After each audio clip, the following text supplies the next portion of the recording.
la obra del Espíritu Santo para darnos la palabra de Dios.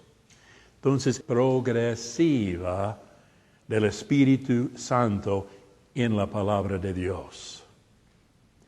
Y realmente para mí es uno de los temas más importantes en toda la Biblia.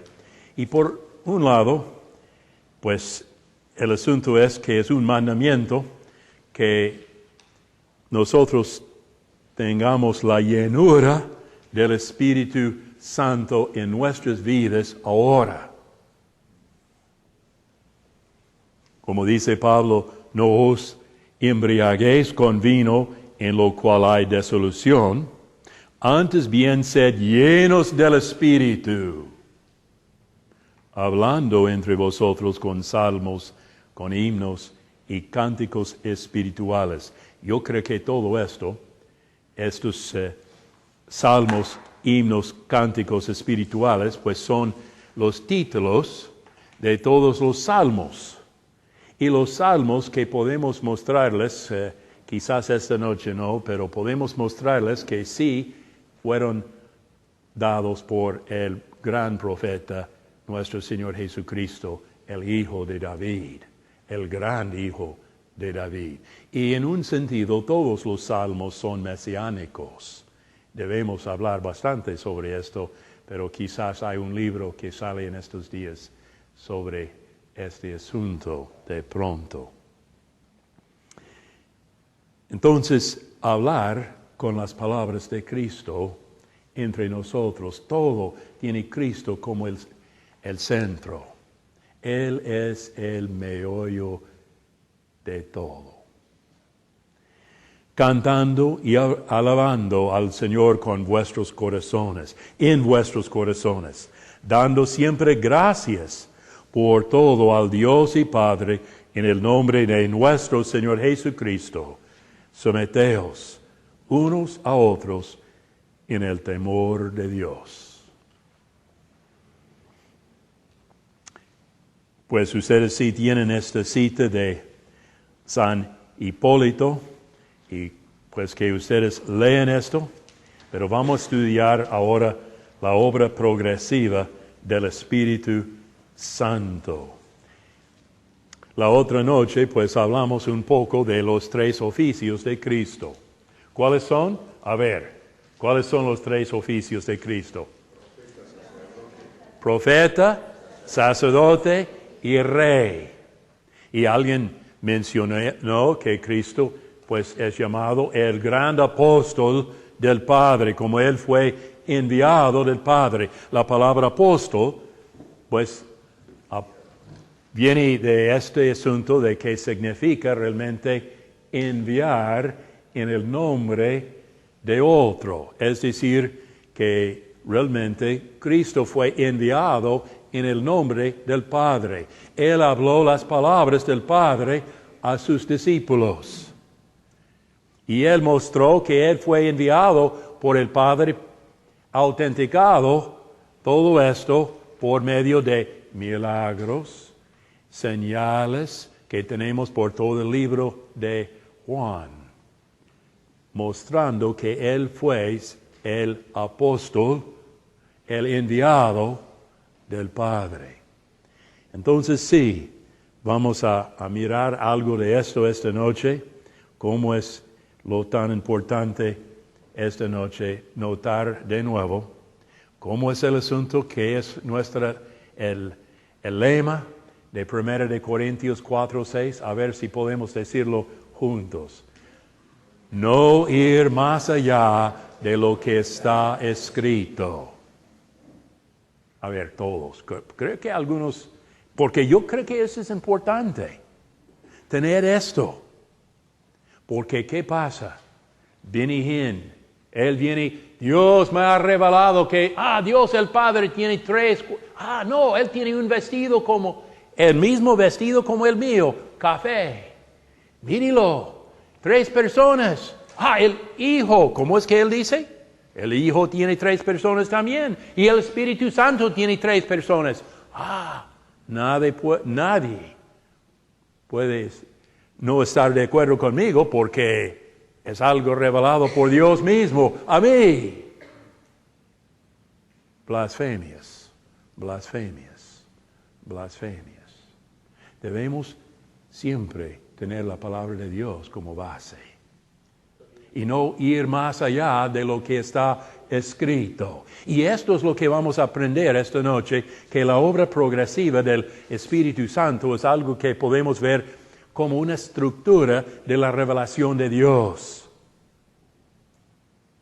Y cuando vienen los nuevos apóstoles, nuevas revelaciones y pues nuevas lenguas, sí. Es decir, que no son como el Nuevo Testamento, sino esta gente que quiere hablar así estáticamente, que no tiene realmente significado, solamente ellos hablan y otro se levanta y dice, pues yo creo que él dijo esto, Dios me dice que él dijo esto y no dijo nada, porque no es nada más que sonidos estáticos o sin tener no es como un lenguaje que uno puede traducir. Y los nuevos milagros que los hombres quieren hacerse apóstoles. Hay nada más que nuevas herejías. Y si estoy hablando muy fuerte esta noche es porque yo he visto estas cosas con mis propios ojos. Y nosotros debemos levantar la voz contra todo esto. Hasta que es difícil a veces hablar con otros sobre Cristo porque ellos identifican Cristo con toda esta herejía, bulla y robar el pueblo de Dios. Yo no puedo callarme. No puedo.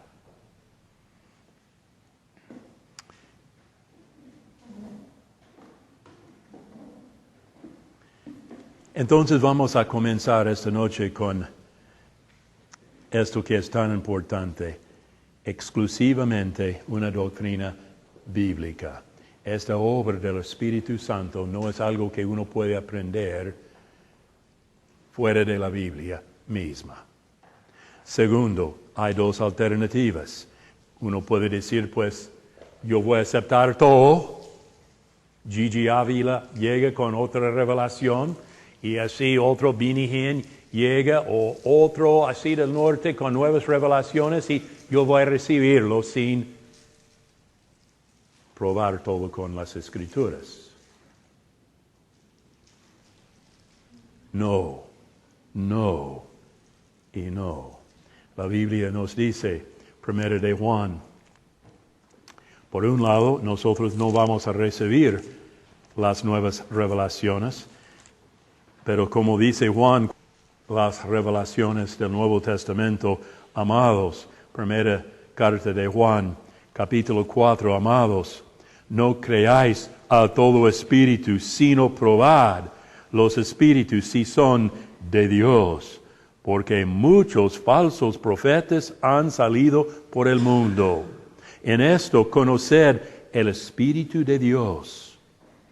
Todo espíritu que confiesa que Jesucristo ha venido en carne es de Dios, y todo espíritu que no confiesa que Jesucristo ha venido en carne no es de Dios. Y esto es el espíritu del anticristo, el cual vosotros habéis oído que viene y que ahora ya está en el mundo. Hijitos, vosotros sois de Dios y los habéis vencido, porque mayor es el que está en vosotros que el que está en el mundo. Jesucristo sí ha llegado ya. Y nosotros tenemos la explicación de quién es con la palabra autorizada de Cristo. Ya tenemos la explicación de lo que Él hizo en la cruz. ¿Sabe la razón por la cual que Dios no está enviándonos más libros de la Biblia? Porque Cristo murió una vez para siempre en la cruz.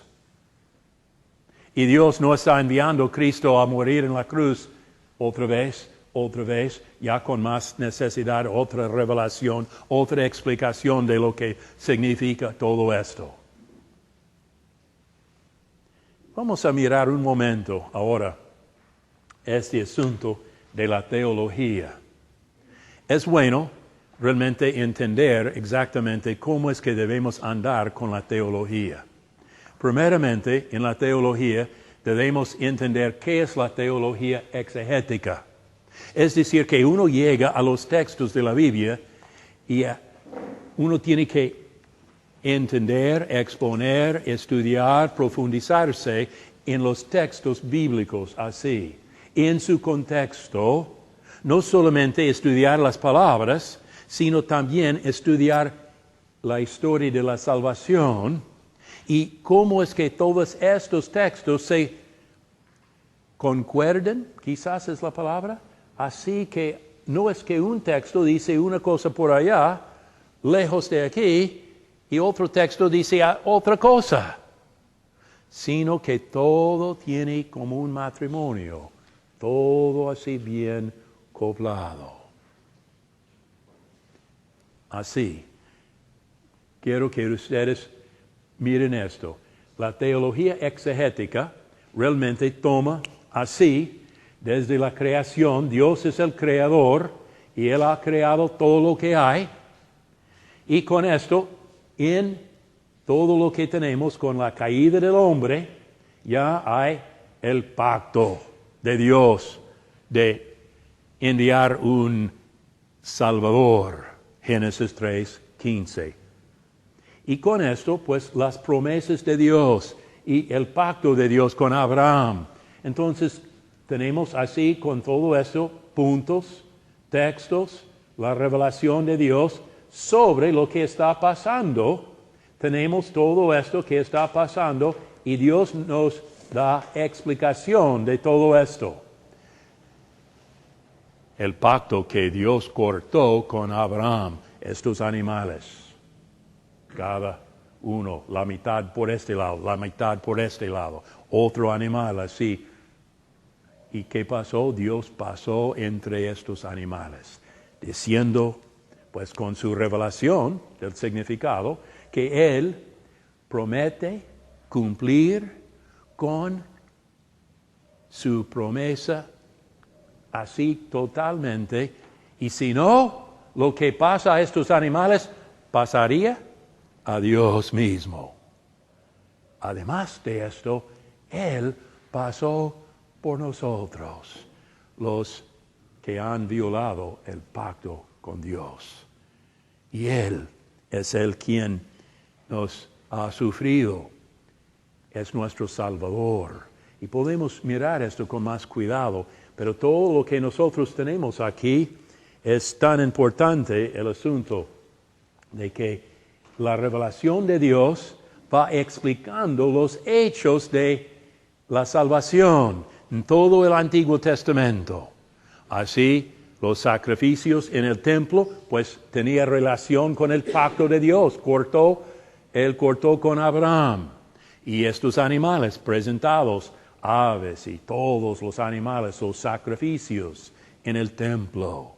Dios explicando todo esto. Y entonces solamente Dios puede explicar los hechos de redención. Solamente Dios puede explicarnos exactamente el significado de esto. Uno puede decir, esto tiene este significado, pero con cuidado, es Dios y solamente Dios puede revelarnos, enseñarnos el significado de todos estos hechos. Y ya una vez, todo ya explicado. ¿Qué pasó?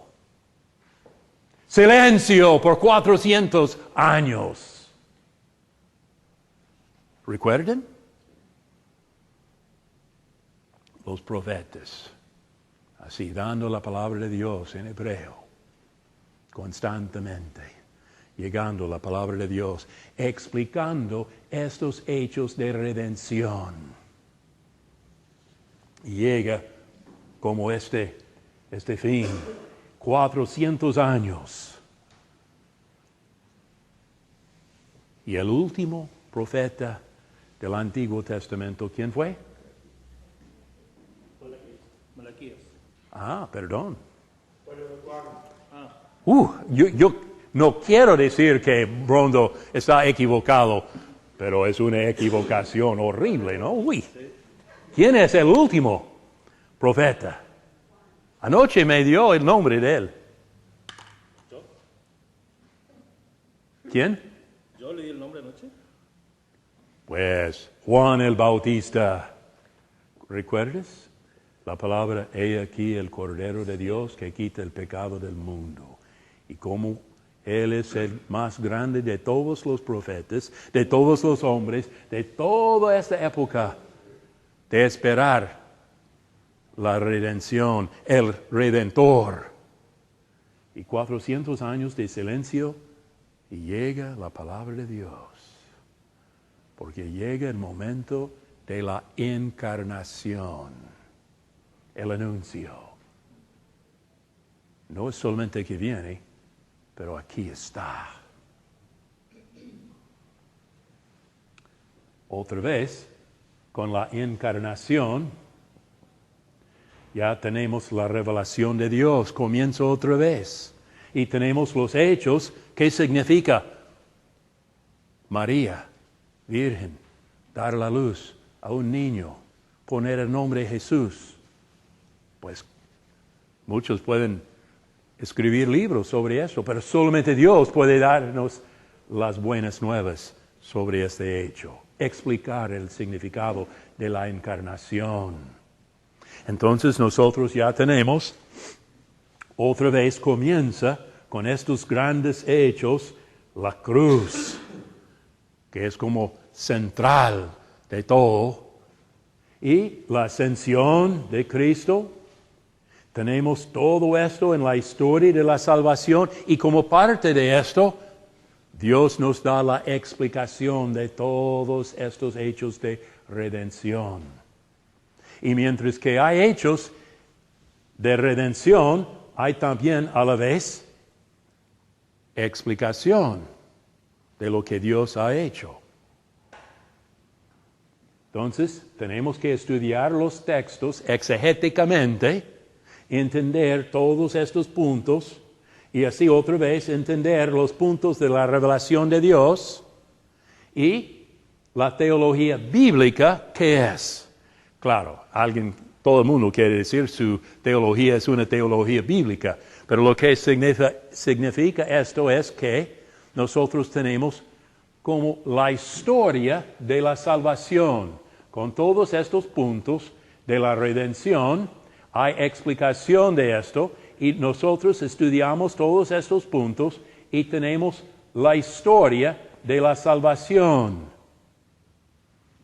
Y ya con la teología sistemática, después de ver la historia, cómo es que todo esto tiene su línea así, llegando a Cristo, y con la explicación de todo esto con los apóstoles, todo bien, ya podemos tomar esta línea así, y así tomarlo y hacer como un círculo, que es la teología sistemática. Es decir, poner todos estos textos alrededor de un tema y entender bíblicamente cómo es que concuerdan estos textos del Antiguo Testamento con el Nuevo Testamento y con todo sí tiene algo sistemático que podemos decir.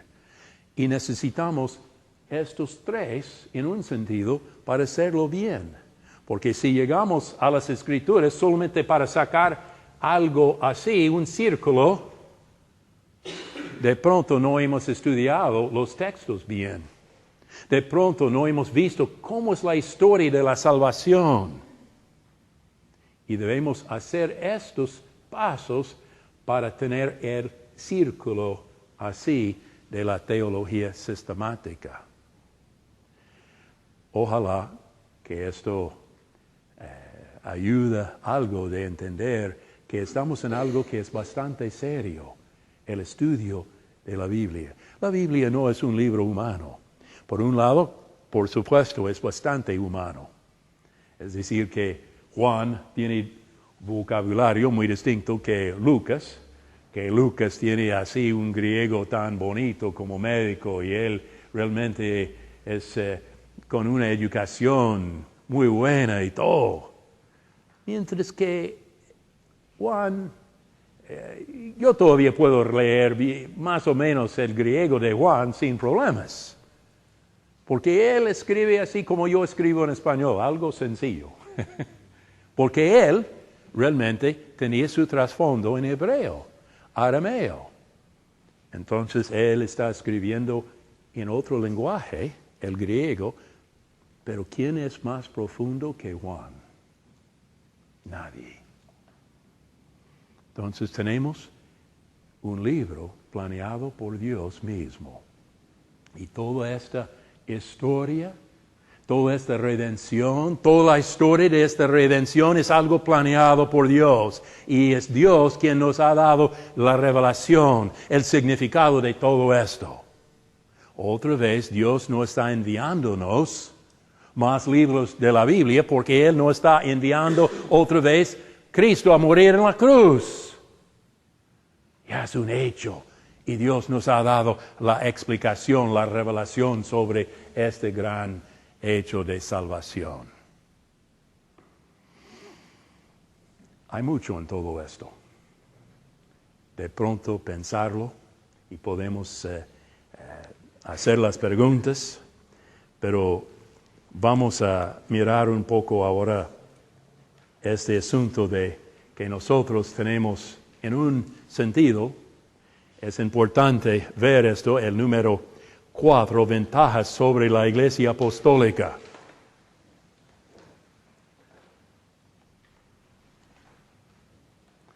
Quizás hay algunos de ustedes que han oído a alguien decir, ¡ay, pero sí, qué cosa estar allá en la Iglesia de los apóstoles!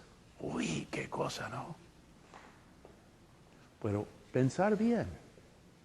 Nosotros, primeramente, ¿cuál iglesia? ¿De cuál iglesia? Pues todas las iglesias tenían problemas, como las iglesias nuestras, como nosotros. No había iglesia perfecta, sin problemas. Otra vez, ¿quiénes son los que están en las iglesias? Hay un dicho en inglés, no sé si han usado esto en español, pero dicen que si está buscando una iglesia perfecta, pues por favor, no entre en esa iglesia, porque ya hay un pecador que entra en la iglesia, ¿no? Y va a dañar las cosas. No hay iglesias perfectas, nunca.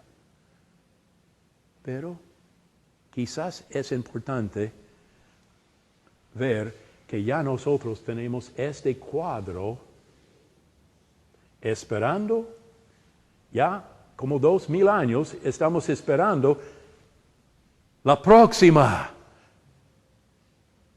venida de nuestro Señor Jesucristo. Había 400 años de silencio aquí. Ya tenemos en un sentido como 2000 años de silencio. Estamos esperando este momento, que es el momento más grande de todos.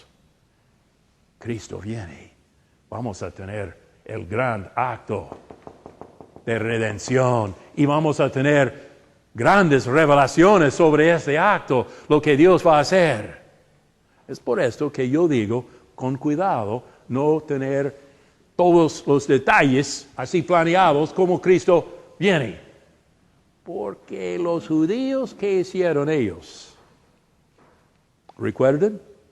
El Mesías, cuando Él viene, Él va a matar a los romanos, de Roma. Él va a matar a estos y los gentiles, ellos van a ser solamente como leña para las llamas o el incendio del infierno. Nosotros, pueblo de Dios, y viene el Mesías para nosotros.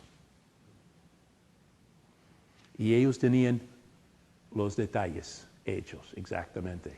Cristo vino y humildemente, Él llegó. No puede ser, porque eso es como Él debe venir. Claro, cuando viene la segunda vez, viene con poder y gloria. Pero creo que nosotros debemos tener humildad sobre la próxima el próximo acto de redención. Dios mismo va a darnos la interpretación cuando Él llega. Importante esto. Aunque en un sentido tenemos todo lo que necesitamos para entender la redención que hay en Cristo Jesús, todos los actos que Él ha hecho por nosotros, viene un día de grandes revelaciones nuevas. Y yo creo que vamos a tener pues nuevas lenguas, milagros y muchas cosas con la segunda venida de Cristo. Va a ser algo impresionante, pues esto es una frase, va a ser impresionante. Cristo viene. Y nosotros tenemos una ventaja tan grande sobre la iglesia apostólica. ¿Cuál es esta ventaja? Nosotros tenemos toda la revelación de Dios. Digamos, los allá en Corinto, pues tenían quizás Gálatas, no tenían probablemente los evangelios, no tenían Romanos. ¿Cómo es que vamos a predicar el evangelio sin el libro de la carta a los Romanos? Nosotros tenemos todo el Nuevo Testamento. Nosotros tenemos una ventaja sobre ellos. Tenemos la revelación completa. No hay lugar para quejarnos. Tenemos la revelación, el testamento final de Cristo para nuestra edad ahora. Pues yo no iba a decir todo esto, pero así vamos. El primer punto. Creo que otra ventaja es que llegamos con la Biblia en la mano. Pensar en estos rollos y llegar solamente con el rollo de Isaías. Y encontrar algo. Ya de Isaías 54, 2 y 3, pues aquí está. Pero, ¿dónde? Así, buscarlo. Tenemos grandes ventajas. Algunas prácticas, pero la más importante es tener toda la revelación de Dios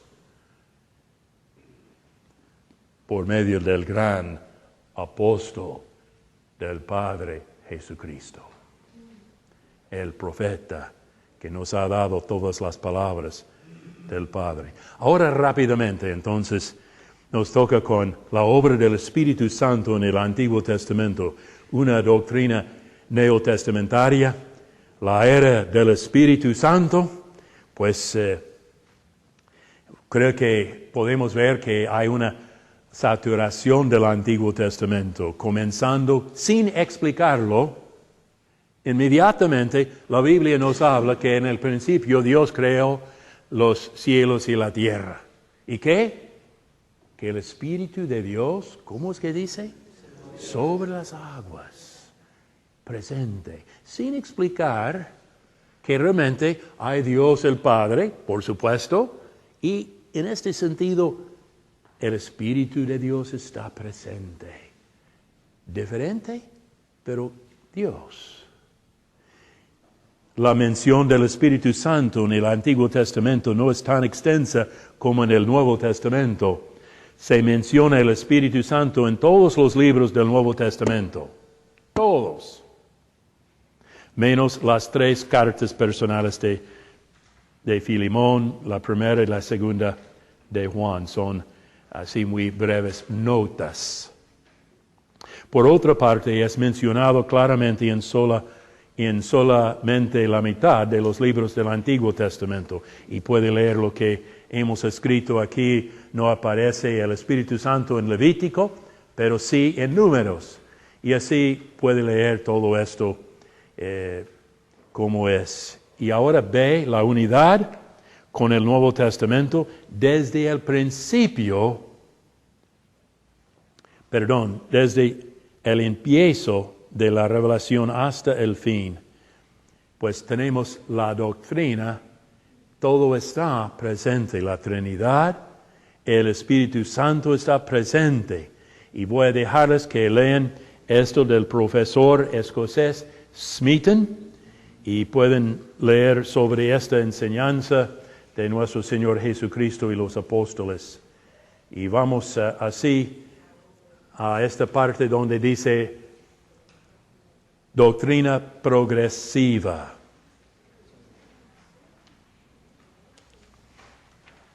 Y quiero que ustedes sí lean esto de B. Warfield. Es bastante bien hecho, escrito. Quizás es que podemos pensar un poco así, un momentico nada más, rápidamente, cómo es, a ver,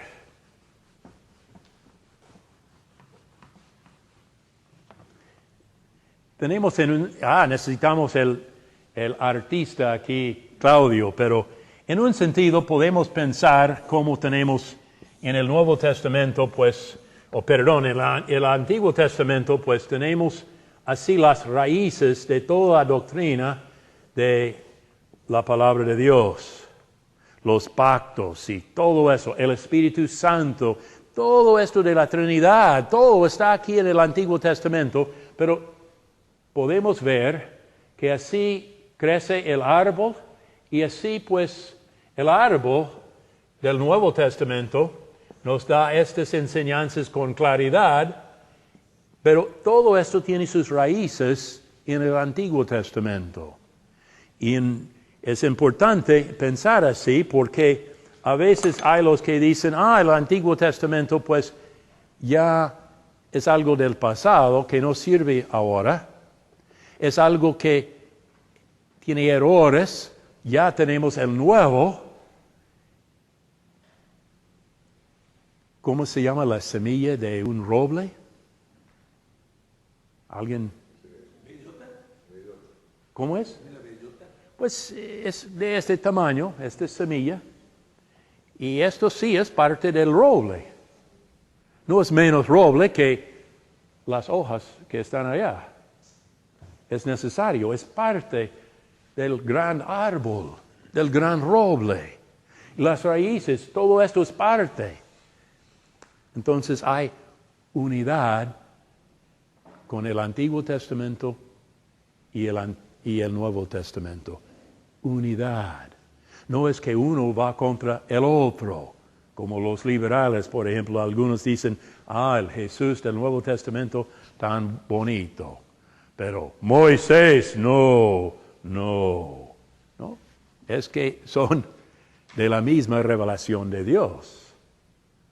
Y esto es importantísimo que mantener esta unidad en toda esta revelación de Dios. Entonces, el asunto de tiempo, ustedes pueden leer esto con cuidado, cómo es la dispensación del Espíritu. Quizás quiero notar nada más que una cosa más para dejarles a los que quizás hablan del Antiguo Testamento como un libro en lo cual que el Espíritu Santo pues está presente, pero está ya solamente como una influencia, pero no llegando realmente dentro de los creyentes. Muchos así piensan. Pero si nosotros entendemos bien que el hombre es muerto en sus pecados, ¿desde cuándo? ¿Desde el Nuevo Testamento? No, desde este punto de la caída del hombre, todos muertos en sus pecados. Cualquier que realmente llegue a conocer al Señor, cualquier que realmente es parte del pueblo de Dios, tiene que ser regenerado por el Espíritu de Dios, tiene que ser uno que tiene el Espíritu de Dios en él o en ella. La carta de Pedro, la primera carta de Pedro,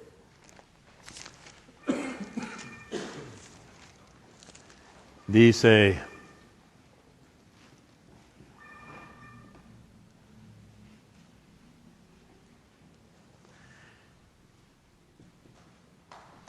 escudriñando el versículo 11 del capítulo 1 de la primera carta de Pedro, escudriñando qué persona y qué tiempo indicaba el Espíritu de Cristo que estaba en ellos, el cual anunciaba de antemano los sufrimientos de Cristo y las glorias que vendrían tras ellos. El Espíritu de Dios en ellos en el Antiguo Testamento.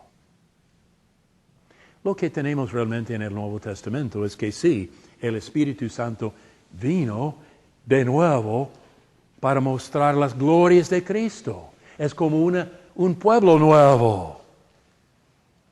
Es, en un sentido, el pueblo de Dios en el Antiguo Testamento, pero viene el Espíritu Santo para mostrar las glorias de Cristo, explicar todo lo que Cristo ha hecho, y en ellos ya tenemos esta obra tan bella, que es una nueva criatura. Hombre, mujer, nuevos. Pero hay continuidad con el Antiguo Testamento llegando al Nuevo Testamento. Importante entender esto. Ahora rápidamente, cómo va corriendo o caminando tan rápido el reloj. Pero la obra del Espíritu Santo en Jesucristo. El Espíritu Santo juega un papel muy importante en la vida de Cristo. Si pueden seguir ahora, es importante ver, esto es parte de la historia de la salvación. Hay una historia en esto. No podemos repetir esta historia. No podemos ir allá al Antiguo Testamento y repetir lo que Dios hizo con Abraham. Él cortó el pacto con Abraham. Podemos estudiarlo y tiene aplicación para nuestro entendimiento de la obra de Cristo. Sin embargo, no podemos pensar en otra vez repetir estos actos del Antiguo Testamento, ni tampoco podemos repetir lo que tenemos aquí en la vida de nuestro Señor Jesucristo. Eventos históricos. No es posible repetir estos eventos. Escríbelo. No es posible repetir estos eventos históricos que son parte de la historia de la salvación que hay en Cristo Jesús. En su nacimiento fue concebido en el vientre de la Virgen María. Del Espíritu Santo es engendrado. B. En su bautismo, el Espíritu Santo vino y descendió sobre él. Venía sobre él. C. Su tentación. El Espíritu Santo lo llevó a la tentación. Le impulsó al desierto. Fue así algo que el Espíritu Santo le llevó al desierto para esta tentación. Y nosotros podemos ver que, por supuesto, en el paraíso, Adán, el primer Adán, en circunstancias perfectas. El paraíso. Miles de árboles buenos para comer. Todo esto. y él cayó. El segundo Adán, nuestro Señor Jesucristo. ¿Cuántos días sin comida? 40 días. Un desierto. Yo he estado allá. No es un lugar que uno puede encontrar comida. La tentación llega con Satanás. Este cascabel, este serpiente, este tentor, llega con la tentación. Y nuestro Señor Jesucristo no pecó. Como el segundo Adán, como nuestro representante, sin pecado, no pecó. Ganó la victoria sobre Satanás. No es posible repetir lo que Cristo ha hecho. Él ganó la victoria. En todo esto podemos ver estos eventos como parte de esta historia de la salvación en Cristo Jesús. Podemos ver por ejemplo, en su ministerio, el Espíritu Santo le dio poder. Dios no da el Espíritu por medida.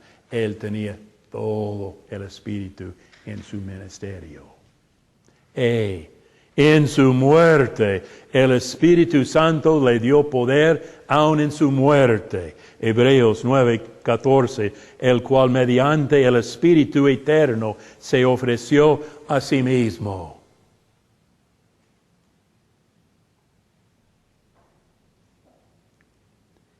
Y por supuesto, en su resurrección, el Espíritu Santo le resucitó. Entonces, en todos estos eventos, el Espíritu Santo está presente. Las obras del Espíritu Santo en la vida de Jesús son para nosotros hoy en día. Son las obras de la salvación. Son obras en la vida de Jesús, son la historia de la salvación, la parte central de esa historia. El nacimiento, el bautismo, la tentación, el ministerio, la muerte y la resurrección son nuestra salvación. Sí, Señor. Es para mí, pero no para que yo las repita. No podemos. ¡Qué tontería! No debemos. Es una salvación plena y completa. Repetir la encarnación no es posible. Su bautismo, su tentación, su ministerio, su muerte, su resurrección, sus milagros. Él nos ha hablado de obras más grandes que las obras de milagros de Él, más grandes que las señales que Él hizo. Nosotros tenemos, con la obra del Espíritu Santo en el Antiguo Testamento, esta historia llegando. Cristo Jesús llegó. Y ya en toda su vida está presente la obra del Espíritu Santo. Y con esto vamos a parar y buscar unos minutos de café para terminar, porque tenemos bastante más, pero yo creo que es bueno parar. No sé si hay alguna pregunta en este momento o vamos a tener un tiempo bastante amplio para preguntas al final de esto, que vamos a entrar a la obra del Espíritu Santo en los apóstoles y profetas del Nuevo Testamento, y después de esto, con esto de la obra del Espíritu Santo en la iglesia apostólica, en nuestras iglesias y en nuestras vidas, como es. Entonces, si podemos descansar unos quizás esta vez como 10 minutos. Así es la última hora. Vamos directamente a la obra del Espíritu Santo en los apóstoles y profetas del Nuevo Testamento. Y hemos citado ya este versículo de Efesios 2, comenzando con el versículo 19.